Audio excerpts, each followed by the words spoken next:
நாளைக்கு கட்டும், ஒரு நாளைக்கு கட்டாது. டெய்லி மார்க்கெட்டுங்கும் போது உங்களுக்கு ஒரு நாளைக்கு விலை இல்லைன்னா மூர்த்த டயம், ஒரு பொங்கல் டயத்துல வந்து விலை அதிகமாக போகும். இது அப்படின்னா லாட்ரி மாதிரி தான். லாட்டரி மாதிரி தான். ஒரு நாளைக்கு லாபம் இருக்கும், ஒரு நாளைக்கு லாபம் இல்லாமலும் போகும். ஒரு நாளைக்கு ஒண்ணுமே இருக்காது. சும்மா தட்டிட்டு வரணும். ஆமா, வெறும் 180 ரூபாய் போட்டு வருவோம். 90 ரூபா சென்ட். அது சென்ட் கம்பெனி ஆரம்பிக்க போய் தான் அதுவும் கூட 100 ரூபாய் போகுது. இல்லாட்டா அதுவும் போகாது. ஏன்னா அதுவும் கிடையாது. பக்கத்துல இருக்கு 2 கம்பெனி இருக்கு. எங்க இருக்கு? சம்மநல்லூர்ல ஒன்று இருக்கு. சரி. வடக்கு புதூர்ல ஒன்று இருக்கு. வடக்கு புதூர்ல ஆரம்பிச்சிட்டாங்களா? ஏதோ இன்னும் ஓப்பன் ஆகல, ரெடி ஆகிட்டு இருக்கு. அதுக்குள்ள நீங்க இருக்குன்ட்டீங்களே. இல்ல, ஒரு சென்ட் கம்பெனியாவது இருக்குல்ல. அது இங்க இருந்து நீங்க அதுக்குன்னு அங்க போய் போடணுமானே? ஆமா, ஒரு 20 கிலோமீட்டர் போகணும். அதுலயே ஒரு 1 லிட்டர் பெட்ரோல் அடிச்சிரும் நமக்கு. அதெல்லாம் பார்த்தோம்னா ராஜபாளையம் மார்க்கெட் கொண்டு போயிடலாம்.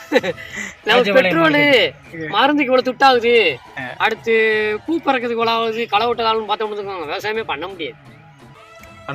ஆமா, ஒரு அன்னைக்கெல்லாம் எனக்கெல்லாம் ஒரே நாள்ல மட்டும் 50,000 ரூபாய்க்கு